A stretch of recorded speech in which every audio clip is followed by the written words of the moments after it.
Dans le grand salon parisien illuminé par 100 bougies, Juliette de Vaucourt se tient droite dans sa robe de soie gris perle, les mains gantées posées l'une sur l'autre. Son époux, le duc Alexandre, observe les invités avec ce regard serein qui impose le silence. Une jeune femme aux cheveux noirs s'avance alors au centre de la pièce, le menton levé, les yeux brillants de défi. Elle fixe Alexandre sans ciller et prononce d'une voix claire « Choisissez, elle ou moi. Less conversations, S.E. Figant ». Juliette ne baisse pas les yeux. Alexandre ne prononce pas un mot. Il se tourne vers son épouse et prend sa main avec une fermeté tranquille. La main de Célia Montferrand reste suspendue dans le vide. Mais dans ce geste de protection publique, Juliette vient de comprendre quelque chose qui changera tout. Elle n'a pas été choisie comme femme, mais comme symbole. Le grand salon de l'hôtel particulier des Montesquieu brillait sous les lustres de cristal, comme une constellation descendue sur Paris. Les bougies tremblaient dans leurs candélabres d'argent. Les flammes se reflétaient sur les miroirs dorés qui couvraient les murs. L'air sentait la cire chaude, le parfum de rose et cette odeur particulière des soirées d'hiver où les fourrures et les étoffes lourdes se mêlent à la chaleur des corps. Les invités circulaient entre les colonnes de marbre blanc. Leur voix formait un murmure feutré, poli, mesuré. Chaque mot était pesé, chaque sourire calculé. C'était le monde de l'aristocratie parisienne en cette fin de siècle, un monde où les apparences valaient plus que les vérités. Juliette de Vaucourt se tenait près de la cheminée monumentale, un éventail de nacre à la main. Elle portait une robe de soie gris perle brodée de fils d'argent. Ses cheveux châtains étaient relevés en un chignon élégant. Quelques mèches encadraient son visage au trait fin. Elle avait 34 ans. Son regard noisette possédait cette gravité sereine des femmes qui ont appris à sourire en silence. Elle écoutait Madame de Clerval lui parler d'une représentation de Racine au théâtre français. Elle acquiesçait avec grâce, mais son esprit était ailleurs. Il flottait au-dessus de cette assemblée, observant tout avec une distance qu'elle avait cultivée au fil des années. À quelques pas d'elle, le duc Alexandre de Vaucourt conversait avec un député et un banquier. Il avait 38 ans. Grand mince, le visage anguleux et le regard gris acier, il imposait le respect sans élever la voix. Il portait un habit noir impeccable, une chemise blanche au col rigide, une cravate de soie nouée avec une précision parfaite. Ses mains étaient fines et nerveuses. Quand il parlait, les hommes se taisaient. Quand il se taisait, personne n'osait le presser. Il possédait cette autorité naturelle des hommes habitués au pouvoir depuis l'enfance. Il était duc par naissance, influe par tempérament, respecté par tous, et marié à Juliette depuis 12 ans. Leur mariage était impeccable aux yeux du monde. Ils formaient ce couple aristocratique parfait que l'on citait en exemple dans les salons. Elle, mécène discrète du théâtre et de la musique, organisait des soirées littéraires où l'on récitait Corneille et discutait de Molière. Lui, conseiller politique écouté, gérait le domaine familial avec une rigueur exemplaire. Ils apparaissaient ensemble aux réceptions, aux bals, aux premières théâtrales. Ils se parlaient avec courtoisie. Ils se respectaient mutuellement. Ils ne se disputaient jamais en public. Mais sous la surface polie, un silence ancien habitait leur union. Un silence que ni l'un ni l'autre n'avait jamais nommé. Juliette posa son éventail sur le manteau de la cheminée. Elle accepta une coupe de champagne d'un domestique en livrée. Le cristal était froid contre ses doigts gantés. Elle but une gorgée. Le liquide pétillant lui piqua légèrement la langue. Elle observa la salle. Les femmes portaient des robes aux couleurs sourdes, bordeaux, bleu nuit, vert forêt. Les hommes arboraient des habits sombres et des plastrons blancs. Tout était ordre, hiérarchie, convenance. Chaque geste obéissait à un code invisible mais absolu. On ne riait pas trop fort, on ne touchait pas sans raison, on ne regardait pas trop longtemps. On existait dans un ballet de convention où la moindre fausse note pouvait détruire une réputation. La porte du salon s'ouvrit alors avec un léger grincement. Un domestique annonça d'une voix neutre « Mademoiselle Célia Montferrand ». Les conversations ne s'interrompirent pas immédiatement, mais un frémissement parcourut l'assemblée. Juliette tourna la tête vers l'entrée. Elle vit une jeune femme d'environ 28 ans vêtue d'une robe de velours noir au décolleté audacieux. Ses cheveux noirs étaient coiffés en boucles lâches qui retombaient sur ses épaules nues. Ses yeux verts brillaient d'une intensité troublante. Elle avançait avec une assurance qui confinait à l'arrogance. Elle ne baissait pas le regard. Elle ne souriait pas. Elle traversa le salon comme si elle en était la maîtresse. Juliette sentit quelque chose se contracter dans sa poitrine. Elle connaissait ce nom. Célia Montferrand. Une actrice de théâtre, une femme libre sans mari, sans famille, qui vivait de son talent et de ses charmes, une femme que le monde aristocratique tolérait dans les loges et les coulisses, mais jamais dans les salons. Pourtant, elle était là, et elle marchait droit vers Alexandre. Le duc leva les yeux. Son visage ne trahit aucune émotion. Mais Juliette, qui le connaissait depuis tant d'années, vit un léger tressaillement au coin de sa mâchoire. Il inclina la tête avec politesse. Célia s'arrêta devant lui. Elle ne fit pas la révérence. Elle le regarda dans les yeux et dit d'une voix claire qui porta dans tout le salon, « Monsieur le duc, nous devons parler. » Les conversations s'éteignirent une à une. Le silence tomba comme un rideau de théâtre. Tous les regards convergèrent vers eux.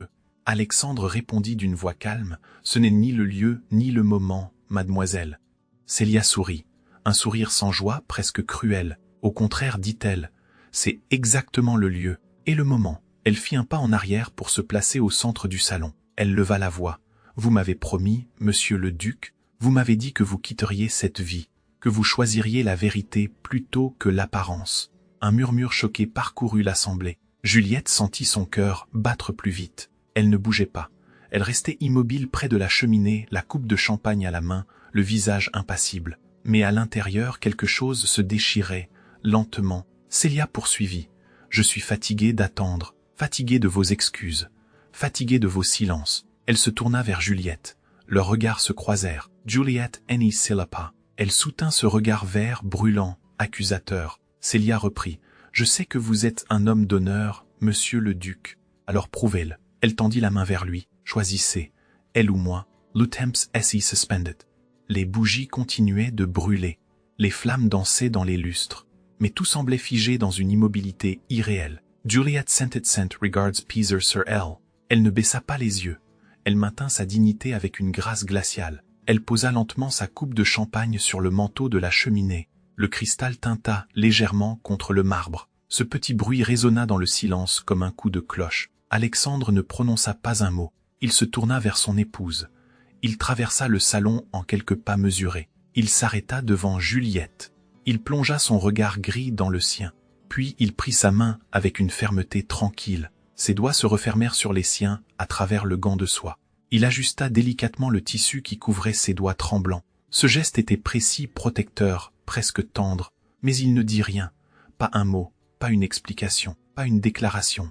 Seulement ce geste. La main de Célia resta suspendue dans le vide. Son visage se durcit. Ses yeux verts s'emplirent de larmes qu'elle ne laissa pas couler. Elle serra les poings. Puis elle tourna les talons et quitta le salon sans un regard en arrière. La porte claqua derrière elle.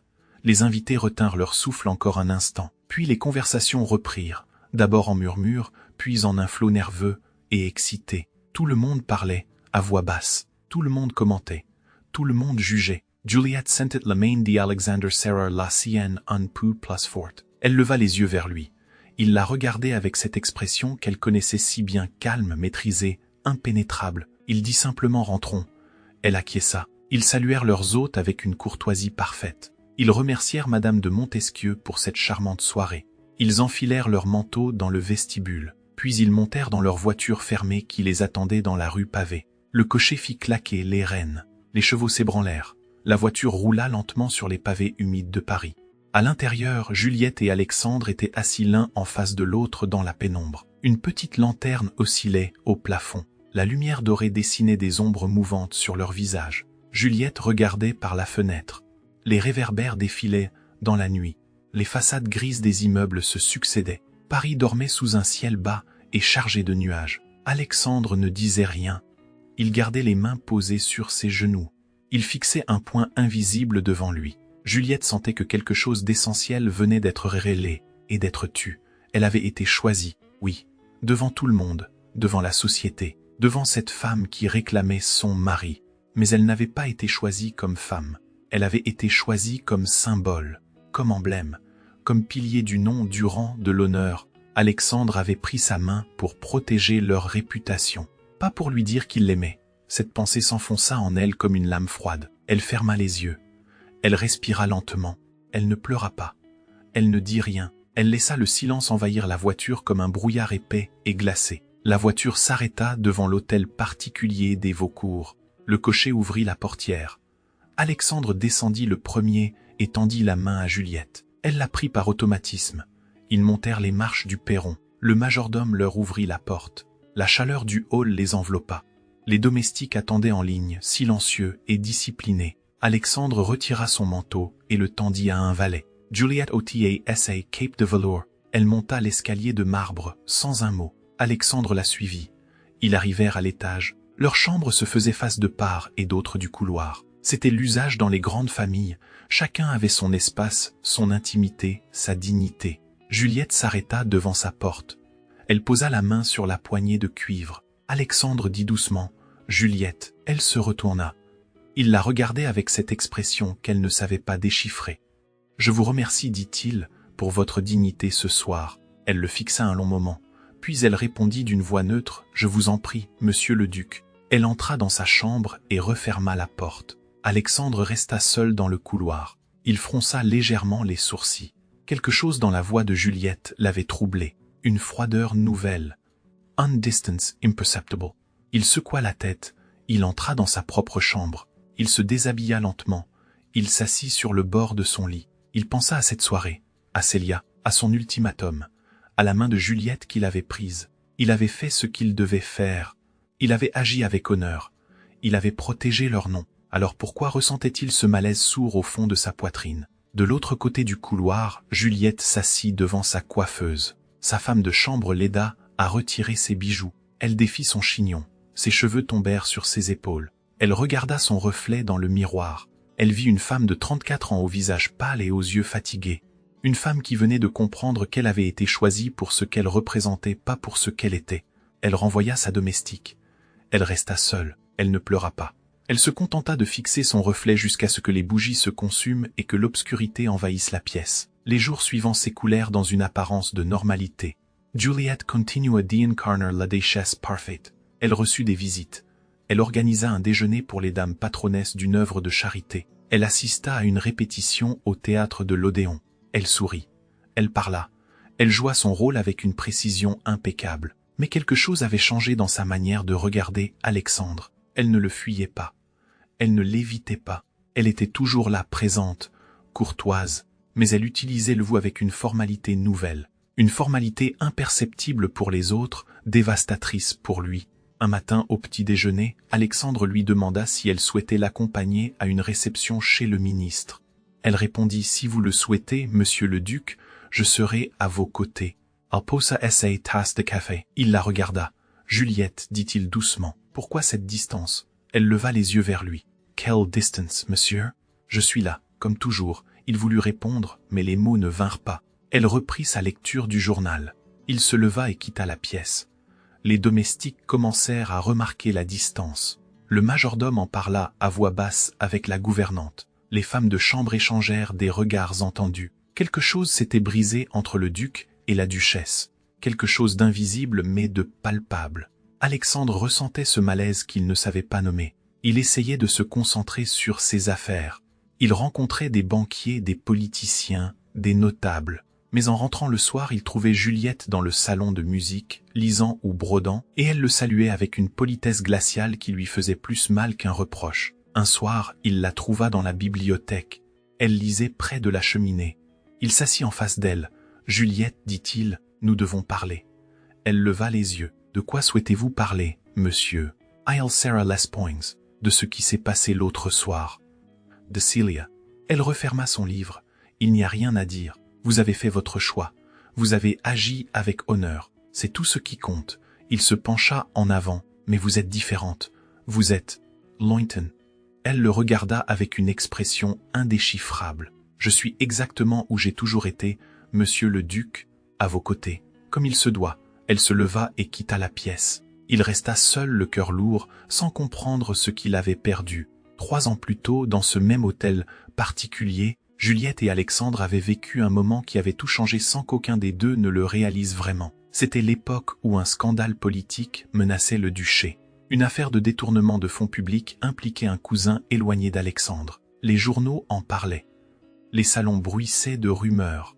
Le nom des Vaucourt était éclaboussé. Alexandre avait dû agir vite pour protéger leur réputation.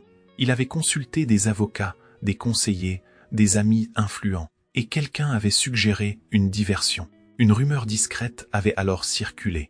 Une rumeur concernant l'union du duc et de la duchesse. Rien de scandaleux, rien de honteux, juste une suggestion subtile que leur mariage traversait une période difficile, que la duchesse souffrait en silence, que le duc faisait tout pour la soutenir.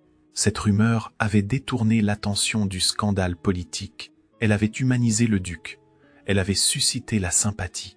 Et elle avait permis à Alexandre de négocier en coulisses, de faire taire les journalistes, de sauver le nom de sa famille. Juliette avait appris l'existence de cette rumeur par bribes, d'abord par une remarque d'une amie, puis par un article dans un journal mondain, puis par un regard compatissant lors d'une réception. Elle avait compris qu'on parlait d'elle, qu'on la plaignait, qu'on inventait une souffrance qu'elle n'avait jamais exprimée. Elle avait confronté Alexandre. Il lui avait dit que c'était nécessaire, que c'était pour le bien du duché, que cela passerait. Elle avait cru qu'il s'agissait d'un sacrifice partagé, d'une épreuve traversée ensemble. Mais il n'y avait jamais eu de véritable conversation. Alexandre avait décidé seul. Il avait utilisé leur intimité comme monnaie d'échange. Il avait transformé leur mariage en outil politique, sans lui demander son avis, sans lui demander son consentement. Juliette avait accepté, parce qu'elle était son épouse, parce qu'elle devait soutenir le non, parce que c'était son devoir. Mais quelque chose s'était éteint en elle ce jour-là, une confiance, une espérance, une illusion peut-être. Elle avait continué à jouer son rôle, mais elle avait compris qu'Alexandre la voyait comme un pilier du domaine, pas comme une femme avec des émotions, des doutes, des peurs. Il la protégeait, oui, mais il ne lui parlait pas. Il décidait pour elle, il agissait en duc, jamais en époux. Ce silence invisible avait creusé un fossé entre eux, un fossé que ni l'un ni l'autre n'avait nommé. Ils continuaient de vivre côte à côte.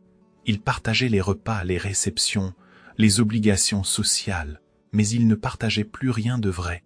Et l'ultimatum de Célia venait d'exposer ce fossé au grand jour. Juliette avait compris qu'Alexandre avait pris sa main par devoir, par honneur, par respect du nom, mais pas par amour, pas par désir de la garder, elle Juliette, la femme, just la duchesse, juste le symbole. Elle se souvenait de leur jeunesse, de leur première rencontre dans les salons littéraires. Ils parlaient de Racine, de Corneille, de Molière, ils débattaient de vers, de tragédies, de passions contenues. Alexandre avait un esprit vif et une intelligence rare. Juliette aimait l'écouter. Il aimait la regarder. Leur mariage avait été arrangé, comme tous les mariages de leur milieu, mais il y avait eu une attraction intellectuelle, une estime mutuelle, une promesse silencieuse de respect et de complicité. Les premières années avaient été douces. Ils apprenaient à se connaître. Ils construisaient une vie commune. Il assistait aux bals, aux opéras, aux premières théâtrales. Il recevait des amis.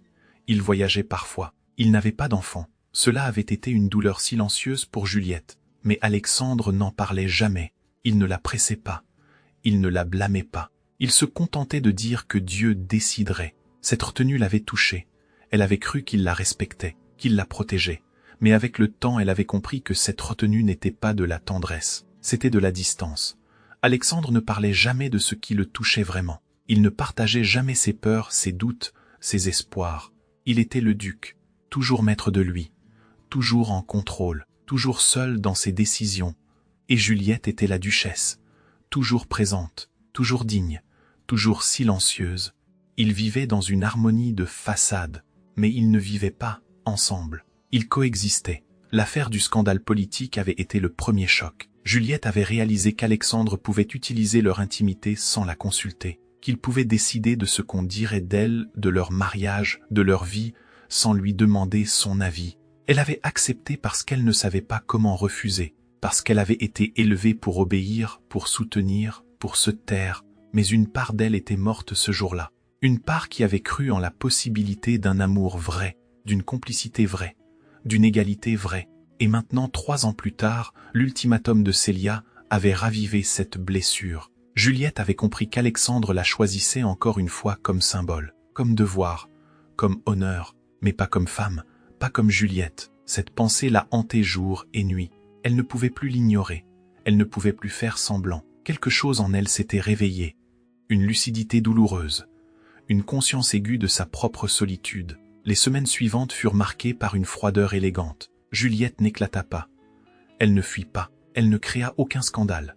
Elle resta. Mais elle se retira émotionnellement avec une élégance dévastatrice. Dans les salons, elle brillait toujours. Elle conversait avec esprit. Elle souriait avec grâce, mais elle le faisait à distance. Elle ne cherchait plus le regard d'Alexandre. Elle ne lui demandait plus son avis. Elle ne l'attendait plus. Un soir, lors d'une soirée littéraire organisée chez eux, Alexandre prononça un discours devant les invités. Il parla de l'importance de la rectitude morale, de la nécessité de préserver les valeurs aristocratiques, de l'exemple que devaient donner les grandes familles. Puis il ajouta « Je suis fier de pouvoir compter sur la rectitude exemplaire de mon épouse. Elle incarne tout ce que notre société doit honorer, la dignité, la discrétion, la fidélité au nom. » Les invités applaudirent. Juliette sourit poliment. Elle inclina la tête. Elle accepta les compliments avec modestie. Mais à l'intérieur, quelque chose se brisa définitivement. Elle comprit qu'Alexandre parlait encore en duc, pas en époux, qu'il la voyait comme un pilier du domaine, pas comme une femme avec des émotions, des désirs, des blessures. Il louait sa rectitude, sa dignité, sa fidélité au nom. Mais il ne parlait pas d'elle. Il parlait de la duchesse, de l'image, du symbole. Cette prise de conscience la blessa plus profondément que l'humiliation publique de l'ultimatum, parce qu'elle réalisa qu'Alexandre ne la connaissait pas vraiment, qu'il ne l'avait jamais vue, qu'il avait vécu 12 ans à ses côtés sans jamais la regarder vraiment. Cette nuit-là, après le départ des invités, Juliette monta dans sa chambre. Elle s'assit devant sa coiffeuse. Elle regarda son reflet. Elle vit une femme élégante, digne, parfaite, une femme qui n'existait pas vraiment, une femme qui n'était qu'une apparence. Elle posa ses mains sur le bois froid de la coiffeuse. Elle ferma les yeux. Elle respira lentement. Elle ne pleura pas. Elle se contenta de laisser le silence l'envahir. Un silence lourd, épais, étouffant. Alexandre, de son côté, ressentait pour la première fois la perte. Non pas celle de la réputation, non pas celle du nom, mais celle de la présence véritable de Juliette. Il la voyait tous les jours. Elle était là, dans la même maison, à la même table, dans les mêmes salons. Mais elle n'était plus là. Elle s'était retirée dans un espace intérieur qu'il ne pouvait plus atteindre. Il essayait de lui parler. Elle répondait avec politesse. Il essayait de la faire rire. Elle souriait avec courtoisie. Il essayait de la toucher. Elle se laissait faire avec une passivité glaciale. Les silences devinrent insupportables. Alexandre ne savait plus comment combler ce vide. Il se réfugiait dans le travail. Il passait des heures dans son bureau. Il rencontrait des hommes d'affaires, des politiciens, des conseillers. Il gérait le domaine avec une rigueur encore plus stricte. Mais en rentrant le soir, il trouvait Juliette dans le salon de musique, lisant ou brodant, et elle le saluait avec cette politesse froide qui lui faisait plus mal qu'un reproche. Il aurait préféré qu'elle crie, qu'elle pleure, qu'elle l'accuse. Mais elle ne faisait rien de tout cela. Elle se contentait d'exister à distance. Et cette distance le rongeait lentement. Un matin, il la croisa dans le couloir. Elle portait une robe de jour en laine grise. Ses cheveux étaient relevés en un chignon simple. Elle tenait un livre à la main. Il s'arrêta. « Juliette, dit-il, pouvons-nous parler ?» Elle leva les yeux vers lui. « Bien sûr, monsieur le duc. De quoi souhaitez-vous parler ?»« I'll send it son cœur si Sarah. » De nous. Elle le regarda avec une expression indéchiffrable. « Il n'y a rien à dire. Nous sommes ce que nous avons toujours été. » Il secoua la tête. « Non, vous êtes différente. Vous êtes absente. » Elle sourit légèrement, un sourire triste, presque tendre. « Je suis exactement là où vous m'avez toujours mise, monsieur le duc, à vos côtés, comme il se doit. » Elle continua son chemin. Il resta seul dans le couloir, le cœur lourd, sans comprendre comment il avait pu perdre ce qu'il n'avait jamais su qu'il possédait. Un soir, Alexandre chercha Juliette dans toute la maison. Elle n'était ni dans le salon de musique, ni dans sa chambre, ni dans la salle à manger. Il demanda au domestique. On lui dit qu'elle était sortie. Il fronça les sourcils. Il attendit. Elle rentra tard dans la soirée. Il l'attendait dans le hall. « Où étiez-vous » demanda-t-il. Elle retira ses gants. Au théâtre, il se raidit. Seule, elle le regarda. Oui, seule. Elle monta l'escalier sans rien ajouter. Le lendemain soir, elle sortit encore. Et le surlendemain. Alexandre comprit qu'elle allait au théâtre presque tous les soirs. Il ne dit rien. Mais il ressentait une jalousie sourde, irrationnelle. Pas une jalousie d'homme trompé. Une jalousie d'homme délaissé. Juliette trouvait ailleurs ce qu'elle ne trouvait plus avec lui. Une émotion. Une beauté. Une vérité. Il ne savait pas comment la ramener. Il ne savait pas comment lui parler. Il ne savait pas comment franchir ce fossé qu'il avait lui-même creusé sans s'en rendre compte. Un soir, il décida de la suivre. Il ne voulait pas l'espionner. Il voulait juste comprendre. Il prit une voiture discrète. Il se rendit au petit théâtre qu'elle soutenait depuis des années. La représentation était terminée. Les spectateurs sortaient lentement. Il entra dans le hall désert. Il monta l'escalier qui menait aux loges. Il poussa une porte. Il vit Juliette assise seule dans une loge, enveloppée dans sa cape de velours, regardant la scène vide. La lumière des lampes à gaz dessinait des ombres dorées sur les velours fanés. Le théâtre sentait la poussière, le bois ciré, le parfum des fleurs fanées. Juliette n'y bougeait pas. Elle fixait la scène comme si elle attendait que les acteurs reviennent. Alexandre s'approcha sans bruit. Il s'assit près d'elle. Elle ne tourna pas la tête. Elle dit simplement « Je savais que vous viendriez ». Il ne répondit pas.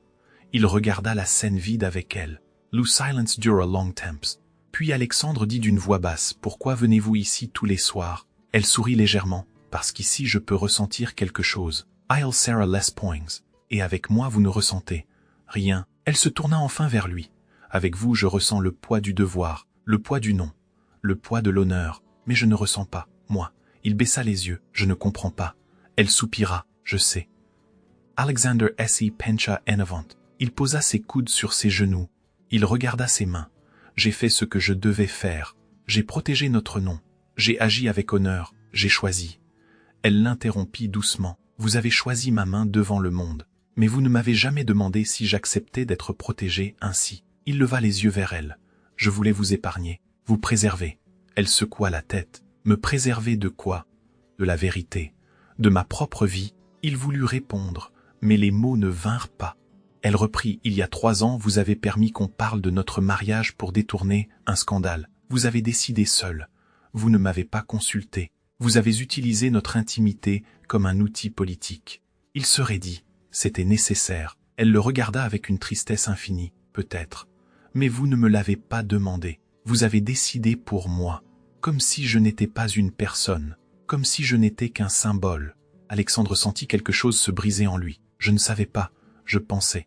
Je pensais que vous compreniez, que vous acceptiez. » Elle posa sa main sur la sienne. « J'ai accepté parce que je ne savais pas comment refuser, parce que j'ai été élevé pour obéir. Mais cela ne signifie pas que j'étais d'accord. Cela ne signifie pas que je n'ai pas souffert. I'll Sarah S. Main, Juliette, je ne voulais pas vous faire souffrir. » Elle sourit tristement. « Je sais, mais vous l'avez fait quand même. » Il baissa la tête. « Que puis-je faire? Comment puis-je réparer ?» Elle retira sa main. « Je ne sais pas. Peut-être que certaines choses ne se réparent pas. Peut-être qu'on apprend juste à vivre avec. » Il secoua la tête. « Non, je refuse de croire cela. » Elle le regarda avec une expression douce presque tendre. « Alors apprenez à me voir. Pas comme la duchesse, pas comme le pilier du domaine, mais comme Juliette, la femme, avec ses doutes, ses peurs, ses désirs. » Il la regarda longuement, puis il dit d'une voix tremblante, « Je ne sais pas comment faire. » Elle sourit légèrement. « Alors apprenez. » Elle se leva. Elle adjusta sa cape. Elle se dirigea vers la porte. Alexandre se leva aussi. « Juliette, attendez. » Elle se retourna. Il s'approcha d'elle. Il prit sa main. Pas par devoir, pas par honneur, mais par désir de la toucher, de la retenir, de la garder. Il dit d'une voix basse, « Il y a 3 ans, j'ai pris une décision seule. J'ai cru que protéger signifiait décider. J'avais tort. Je vous ai transformé en emblème pour sauver un nom. Je ne vous ai pas demandé si vous acceptiez ce prix. I'll Sarah S. Main. Et l'autre soir dans ce salon, j'ai pris votre main par honneur, par devoir, parce que c'était ce qu'on attendait de moi. Mais je ne vous ai pas dit pourquoi je la prenais vraiment. » Elle le regarda dans les yeux. « Pourquoi la preniez-vous vraiment ?» Il hésita, puis il dit « Parce que l'idée de vous perdre m'était insupportable, parce que vous êtes la seule personne qui me voit vraiment, ou qui pourrait me voir si je vous laissais faire. » Elle sentit ses yeux se remplir de larmes. « Alors pourquoi ne me laissez-vous jamais faire ?» Il baissa les yeux. « Parce que j'ai peur, peur de ne pas être à la hauteur, peur de vous décevoir, peur de perdre le contrôle. » Elle posa sa main sur sa joue. « Alexander, je ne veux pas être protégé. Je veux être aimé. » Il leva les yeux vers elle. Il vit dans son regard une douleur, une espérance, une vérité qu'il n'avait jamais osé regarder en face. Il dit d'une voix rauque, « Alors apprenez-moi, apprenez-moi à vous aimer comme vous méritez d'être aimé. » La lampe à gaz vacilla. La flamme dansa dans le globe de verre. Les ombres bougèrent sur les murs. Dehors, l'aube grise commençait à toucher les pavés humides de Paris. Le théâtre était silencieux. La scène vide attendait. Juliette et Alexandre se tenaient l'un en face de l'autre dans la loge privée. Pas de témoins, pas de monde, pas de nom. Seulement 2 êtres humains face à leur vérité. Alexandre leva la main et caressa doucement la joue de Juliette. Elle ferma les yeux. Elle sentit la chaleur de sa paume contre sa peau. Elle sentit son souffle près du sien. Elle sentit son cœur battre plus vite. Il murmura « Pardonnez-moi, Elle ouvrit les yeux. Pourquoi?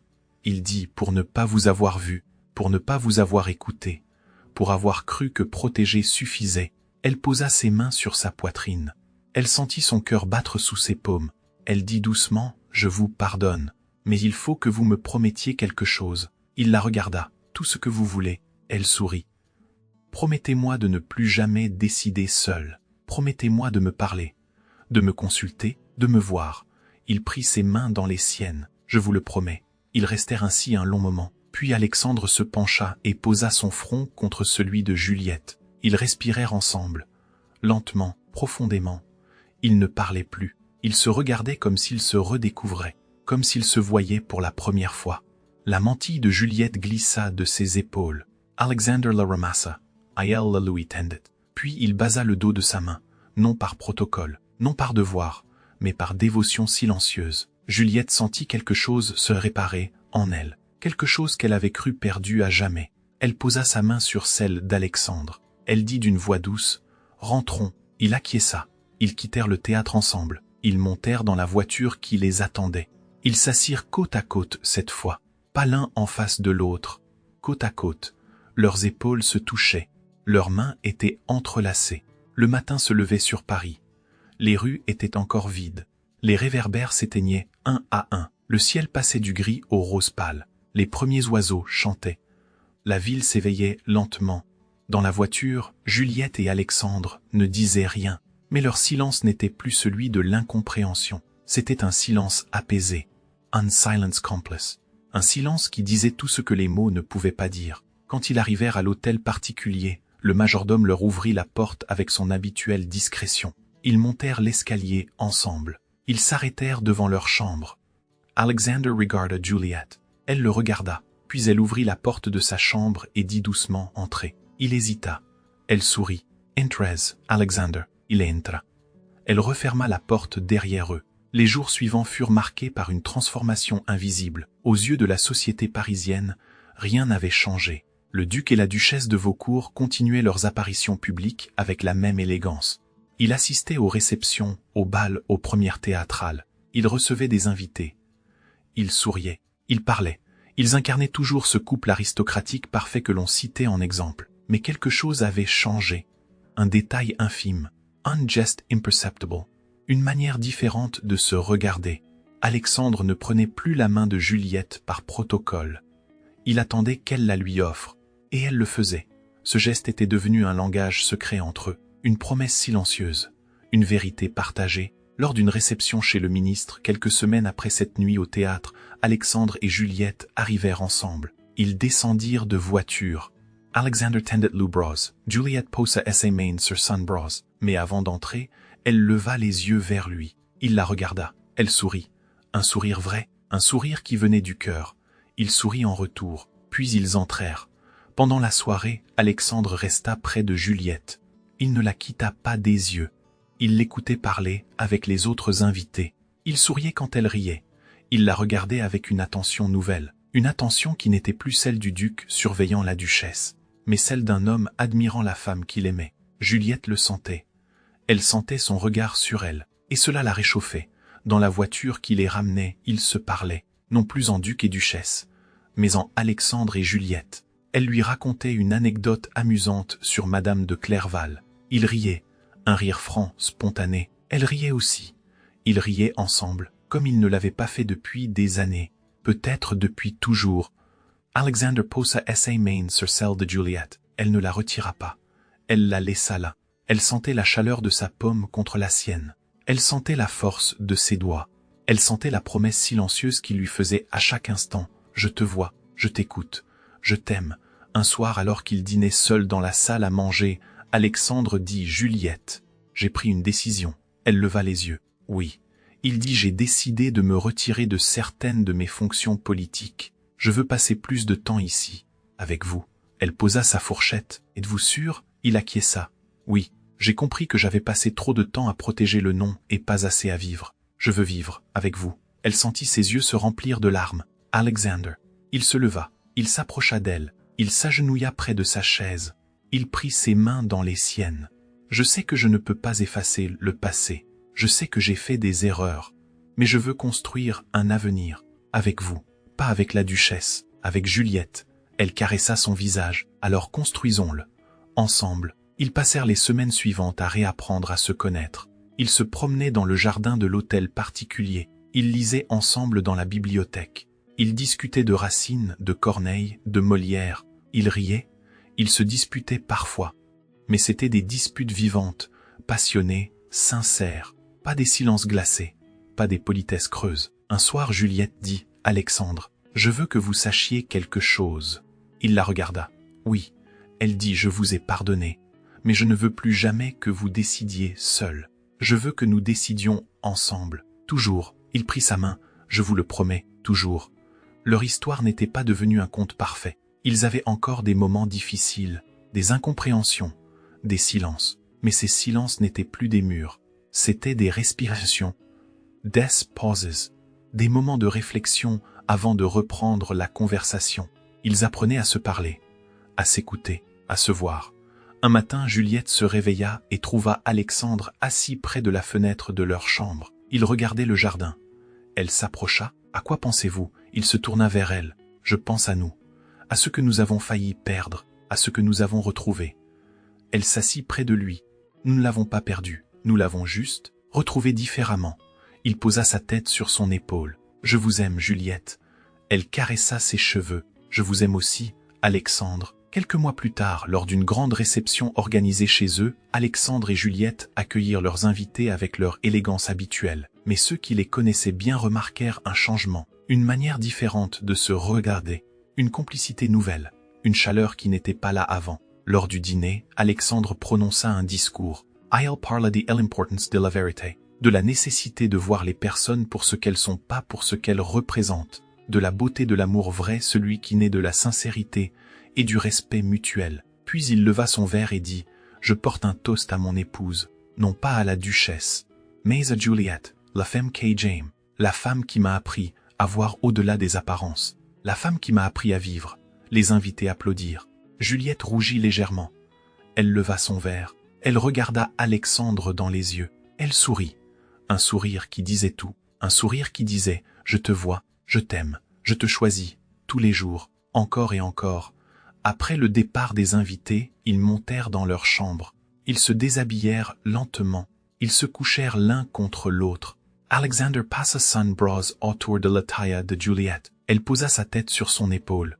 Ils ne disaient rien. Ils respiraient ensemble. Ils écoutaient le silence de la nuit. Un silence apaisé. Un silence complice. Un silence qui disait tout ce que les mots ne pouvaient pas dire. Le monde n'avait vu qu'un duc prendre une main dans un salon. Une décision publique. Un geste d'honneur. Une protection du nom. Mais eux savaient que la véritable élection avait eu lieu après. Dans un théâtre vide.